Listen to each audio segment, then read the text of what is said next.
Good morning students.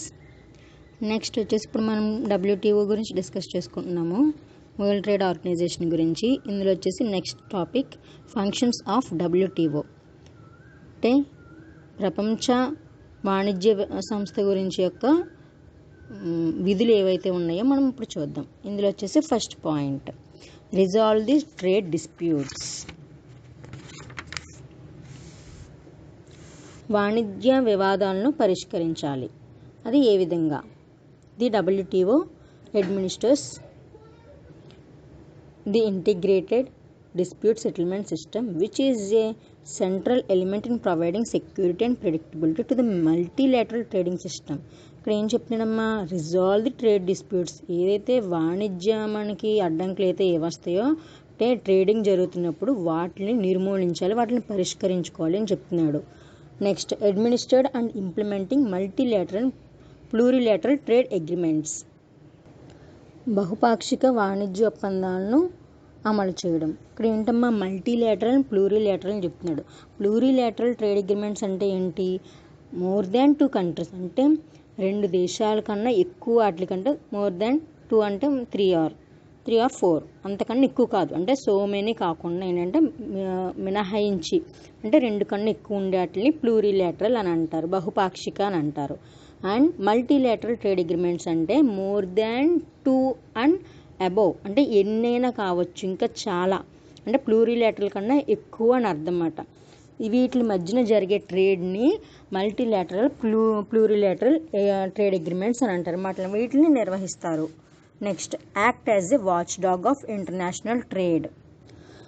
ఇక్కడ అంతర్జాతీయ వాణిజ్యం ఏ విధంగా మనకి చేస్తుంది? ఒక వాచ్ డాగ్ లాగా యాక్ట్ చేస్తుంది, అంటే చూస్తుంది, వ్యవహరిస్తుంది. డబ్ల్యూటీఓ అనేది ఒక అంతర్జాతీయంలోని వాణిజ్య సంస్థలకి ఒక వాచ్ డాగ్ లాగా వ్యవహరించడం జరుగుతుంది. అంటే ఇది మానిటర్ చేస్తుంది, పర్యవేక్షిస్తుంది అన్నమాట. మొత్తం ఇంటర్నేషనల్లోనే అంతర్జాతీయ ప్రకారంగా యాక్టివిటీస్ ఏదైతే జరుగుతున్నాయో, డిస్ప్యూట్స్ ఏవైతే ఉన్నాయో ఇవన్నీ సెటిల్మెంట్ చేయడానికి ఇవన్నీ వ్యవహరిస్తూ ఉంటుందన్నమాట. Next, act as a management consultant for a world trade. ప్రపంచంలోనే ఏంటి ఇది డబ్ల్యూటీఓ అనేది ఏంటి? మేనేజ్మెంట్. మొత్తం వరల్డ్లో జరిగే ట్రేడింగ్కి ఇదంతా నిర్వహణ చేసేది ఎవరమ్మా? డబ్ల్యూటీఓ సంస్థ, అంటే వరల్డ్ ట్రేడ్ ఆర్గనైజేషన్, ప్రపంచ వాణిజ్య సంస్థ మాత్రమే నిర్వహణ చేస్తుంది. Next one, acting as a forum for multilateral trade negotiations. బహుపాక్షిక వాణిజ్య చర్చలకు వేదికగా పనిచేయడం అన్నమాట. ఏంటిది? The WTO provides the forum. ఏదైనా చర్చలు, డిస్కషన్స్ ఏదైనా జరిగితే కనుక వాటికి ఏంటి? ఒక వేదికగా వ్యవహరించడం చేస్తుందని చెప్తున్నాడు. Next, cooperation with other institutions like IMF, IBRD, ILO. ఇవన్నీ వాటిలో కూడా సహకారం ఉండాలి. ఏవే సంస్థల యొక్క సహకారం? ఐఎంఎఫ్ అంటే ఇంటర్నేషనల్ మానిటరీ ఫండ్స్, అంటే ఎక్కడి నుంచి మనీ అయితే వస్తుందో వాళ్ళ సంస్థ నుంచి. నెక్స్ట్, ఐబిఆర్డి అంటే ఏంటి మనకి? Act as a reserve bank. Next, ILO అంటే labour organisation, international labour organisation. వీళ్ళందరి దగ్గర నుంచి సహకారం అనేది ఉండాలి అని చెప్తున్నాడు. Next one, overseeing national trade policies. జాతీయ విధానాన్ని పర్యవేక్షించడం అన్నమాట. అంటే ఏంటమ్మా? ఇక్కడ ట్రేడ్ పాలసీస్ ఏదైతే జరుగుతున్నాయో విధానాలు జాతీయ ప్రకారంగా దేశంలోని వాణిజ్య విధానాలు ఏ విధంగా జరుగుతున్నాయి అవన్నిటిని చూసి ఎవరు చూస్తారు? డబ్ల్యూటీఓ సంస్థలు చూస్తారు. వీళ్ళు ఏం చేస్తారు? The WTO administers the trade policy review mechanism which is design to contribute to greater transparency and understanding of the trade policies and practices of WTO members.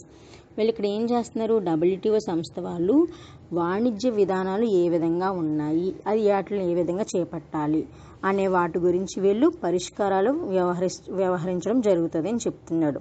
Next, maintains trade related database. వాణిజ్య సంబంధితమైన, అంటే వాణిజ్యానికి సంబంధమైన డేటాబేస్ని వీళ్ళు నిర్వహిస్తారు. ఎవరు? WTO సంస్థ వాళ్ళు. WTO maintains trade database related to its members countries in order to facilitate international trade. అంటే అంతర్జాతీయ ప్రకారంగా జరిగిన వాణిజ్యాన్ని ఆ యొక్క దానికి సంబంధించిన డీటెయిల్స్ డేటాబేస్ ఏదైతే ఉంటుందో దాన్ని ఎవరు మెయింటైన్ చేస్తారు? డబ్ల్యూటీఓ సంస్థ వాళ్ళు మెయింటైన్ చేస్తారు అని చెప్తున్నాడు.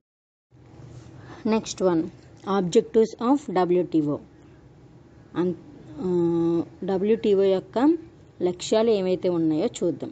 To reduce the first point, to reduce the restriction on trade and service barrier.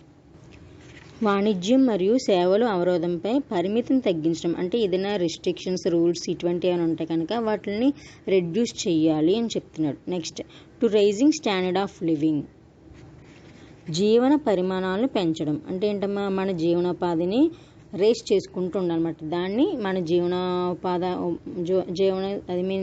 Stand of లివింగ్కి సరిపడే ఏదైనా అవసరాలు ఉంటాయో వాటిని ఇంక్రీజ్ చేయాలి, రైస్ చేయాలి అని చెప్తున్నాడు. Next, third point, to promote full employment, పూర్తి ఉపాధిని ప్రమోట్ చేయడం, అంటే పూర్తి ఉపాధి కలిగించడం అన్నమాట. ఉపాధి అయితే ఏంటమ్మా ఎంప్లాయ్మెంట్, వాళ్ళకి ఉద్యోగ అవకాశాలన్నీ కల్పించాలని చెప్తున్నాడు. To expand production and trade, ఉత్పత్తిని వాణిజ్యాన్ని పెరిగించుకోవాలని చెప్తున్నాడు, అంటే ఎక్స్పాండ్ చేసుకోవాలి అని చెప్తున్నాడు, విస్తరించుకోవాలి. Next, to optimise utilisation of world's resources, ఏదైతే ప్రపంచంలో ఉన్న వనరులు ఉంటాయో వాటిని సరైన క్రమ పద్ధతిలో వాళ్ళని యూజ్ చేసుకోవాలి, ఉపయోగించుకోవాలి అని చెప్తున్నాడు. Next, to work towards sustainable development and healthy environment go together, ఏంటమ్మా స్థిరమైన అభివృద్ధి గురించి అండ్ హెల్దీ ఎన్విరాన్మెంట్, ఆరోగ్యకరమైన పర్యావరణం, వీటిలో ఏంటంటే వర్క్ చేసే విధంగా మనం కల్పించుకోవాలి అని చెప్తున్నాడు. Next, to secure better share of growth is developing countries in the world trade,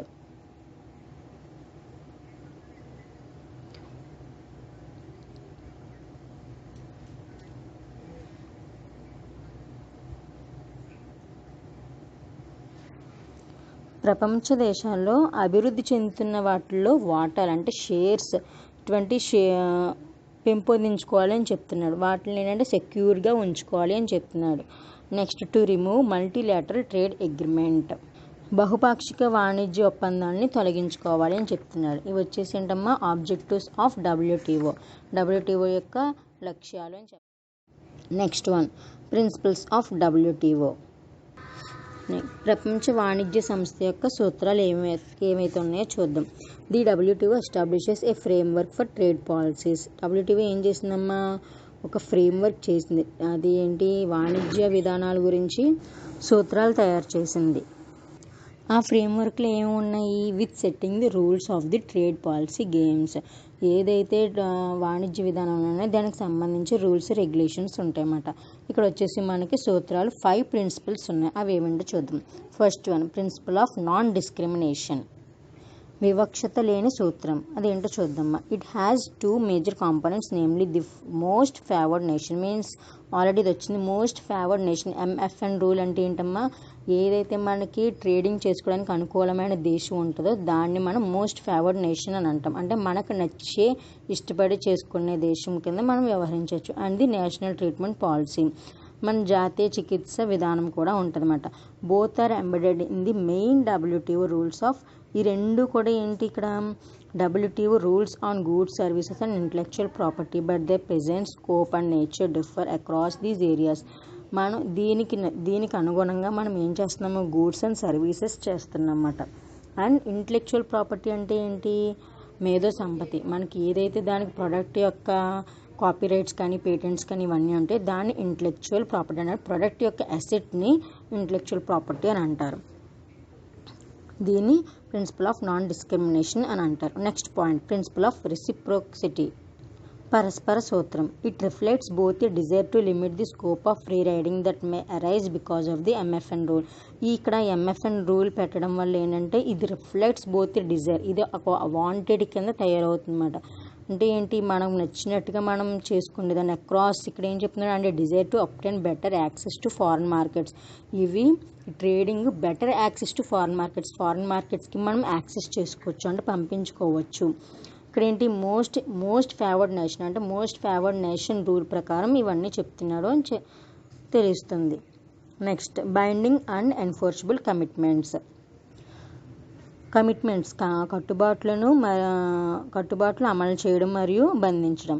అంటే కట్టుబాట్లు ఏంటి, ది టారిఫ్ కమిట్మెంట్స్, సుంకాల యొక్క కట్టుబాట్లు ఏదైతే ఉన్నాయో దాన్ని ఎవరి ద్వారా వచ్చినవి, WTO మెంబర్స్ ద్వారా వచ్చినాయి. Is in a multilateral trade negotiation. Multilateral trade అంటే ఏంటమ్మా, చాలా దేశాల మధ్య జరిగే వాణిజ్యాన్ని మల్టీలేటరల్ ట్రేడ్ అని అంటారన్నమాట. వీటి మధ్యన ఏదైతే మనకి కట్టుబాట్లన్నీ అమలు చేయడం జరిగిందో, బంధించడం జరిగిందో వీటి గురించి చెప్తున్నాడు. These schedules establish ceiling bindings. వీటిలో సీలింగ్ బైండింగ్స్ అని అంటారన్నమాట. A country can change its bindings but only after negotiation with its trading partners. ఎవరితోటి అవి? ఎవరైతే మనకి ట్రేడింగ్లో వాణిజ్యంలో సహకారంగా ఉంటారో పార్ట్నర్స్, వాళ్ళ చేతే మనం అన్నీ చేయించడం జరుగుతుంది అని చెప్తున్నాడు. నెక్స్ట్ వచ్చేసి ప్రిన్సిపల్ ఆఫ్ ట్రాన్స్పరెన్సీ, పారదర్శకత యొక్క సూత్రం. The WTO members are required to publish the trade regulations. ఇక్కడ ఏం చెప్తున్నారు? WTO మెంబర్స్ ఏం చేస్తున్నారు? To publish the trade regulations అంటే వాణిజ్యాలకి రూల్స్ రెగ్యులేషన్స్ ఏవైతే ఉన్నాయో వాటిని తెలియచేయాలి. To maintain institutions allowing for the review of administrative decisions. ఏంటి ఇక్కడ? ఎఫెక్టింగ్ ట్రేడ్, ఏదైతే మనం డెసిషన్స్ నిర్ణయాలు తీసుకుంటామో దేనికి సంబంధించి, వాణిజ్యం సంబంధించి దానికి మేము ఒక ఇన్స్టిట్యూషన్స్ లాంటి మెయింటైన్ చేసుకోవాలి అని చెప్తున్నాడు. Next point, principle of safety valves, భద్రతా కవాటాల సూత్రం. In specific circumstances governments are able to restrict trade. కొన్ని సందర్భాల్లో ఏం జరుగుతుంది? గవర్నమెంట్ కూడా ఇన్వాల్వ్ అయ్యి ఆ ట్రేడ్కి కొన్ని రెస్ట్రిక్షన్స్ పెడుతూ జరుగుతుందన్నమాట. వాటిలో మనం సేఫ్టీ వాల్స్ అంటారు. అంటే ఎవరు అడ్డుకోకుండా మనం చూసుకున్నదాన్ని. ఇక్కడ ఏం చెప్తున్నారు? The WTO's agreements permit members to take measures to protect not only the environment but also public health, animal health and plant health. ఇక్కడ ఏం చెప్తున్నారు? మా సేఫ్టీ వాల్వ్స్ అని చెప్తున్నారు. దేని గురించి? మనం ఓన్లీ ఎన్విరాన్మెంట్ సంబంధించిన, పర్యావరణం సంబంధించి కాకుండా పబ్లిక్ హెల్త్ గురించి, నెక్స్ట్ యానిమల్స్, ప్లాంట్స్ హెల్త్, అంటే ఎవరికి ఎటువంటి హాని చేయకుండా మనం జాగ్రత్తగా చూసుకోవాలని చెప్తున్నాడు. ఇది వచ్చేసి మొత్తం 5 ప్రిన్సిపల్స్ ఉన్నాయి, principles of WTO. Next topic, IBRD means the international bank for reconstruction and development. పునర్నిర్మాణం మరియు అభివృద్ధి కోసం అంతర్జాతీయ బ్యాంక్ అని చెప్తున్నాడు. ఇక్కడ ఏంటమ్మది? IBRD is a international financial institutions. ఇదేంటి? అంతర్జాతీయంగా వ్యవహరించే బ్యాంకు, అదొక ఇన్స్టిట్యూషన్ అని చెప్తున్నారు. అది ఎప్పుడు ఎస్టాబ్లిష్ అయ్యింది? 1944లో ఎస్టాబ్లిష్ అయ్యింది. దాని హెడ్ క్వార్టర్స్ వచ్చేసి వాషింగ్టన్ DC, యునైటెడ్ స్టేట్స్. అంటే అమెరికాలో ఉన్న వాషింగ్టన్ DC దీని యొక్క హెడ్ క్వార్టర్స్. అంటే మెయిన్ వాళ్ళు స్థాపించడం జరిగింది. That is lending arm of world bank group. ఇదంతా ఒక వరల్డ్ బ్యాంక్ గ్రూప్కి సంబంధించింది అని చెప్తున్నాడు. The IBRD offers loans to middle income developing countries. ఇక్కడ ఏం చెప్తున్నాడు? ఇది ఎవరికి లోన్ ఆఫర్ చేస్తుంది? మిడిల్ ఇన్కమ్ అంటే మధ్య స్థాయిలో ఉన్న ఆదాయం ఎవరైతే ఉందో ఆ డెవలపింగ్ కంట్రీస్ మాత్రమే ఇది లోన్స్ ఇవ్వడం జరుగుతుంది అని చెప్తున్నాడు. The IBRD is the first of 5 member institutions that compose the world bank group. ఇది ఏం చెప్తున్నాడు? ఇది ఫస్ట్ 5 మెంబర్ ఇన్స్టిట్యూషన్స్లోని ఇది ఒకటిగా, అంటే వరల్డ్ బ్యాంక్ గ్రూప్లోని ఫస్ట్ 5 ఇన్స్టిట్యూషన్స్ అందులో ఒకటిగా ఇది నిలుస్తుంది అని చెప్తున్నాడు. The initial machine of the IBRD in 1944 was to finance the reconstruction of the European nations devastated by World War II. ఇది ఏం జరిగింది? ఇనిషియల్ మిషన్ ఎక్కడ జరిగింది? ఇప్పుడు జరిగిందేమో 1944లో జరిగింది.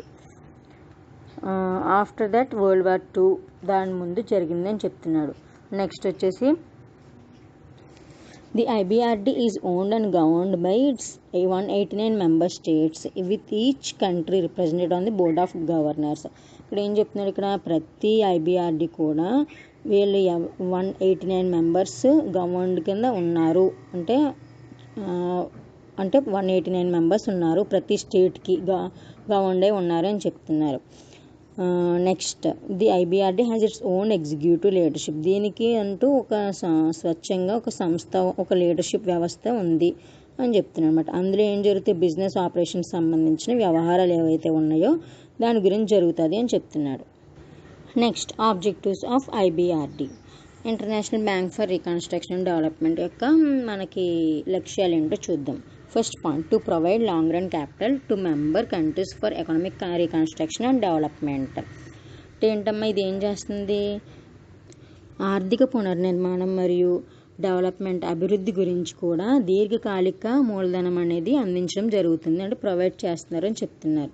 Next, to induce long run capital investment for assuring balance of payments equilibrium and balanced development of international trade. చెల్లింపు బ్యాలెన్స్లు సమతుల్యత మరియు దీర్ఘకాలిక వాణిజ్య సమతుల్యత గురించి. వీటికి ఏంటంటే లాంగ్ రన్ క్యాపిటల్ ఇన్వెస్ట్మెంట్, ఏదైతే మూలధనం పెట్టుబడులు ఉంటే వాటిని దీర్ఘకాలికంగా వాటిని నిర్వహించాలి అని చెప్తున్నాడు. Next point, to provide guarantee for loans granted to small and large units and other projects of member countries.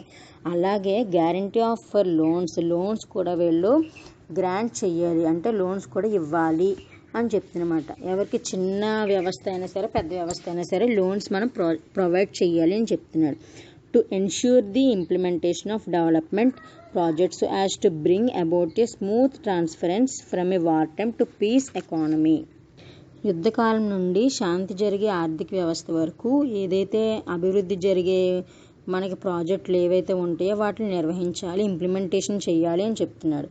Next, to promote capital investment in member countries by following ways.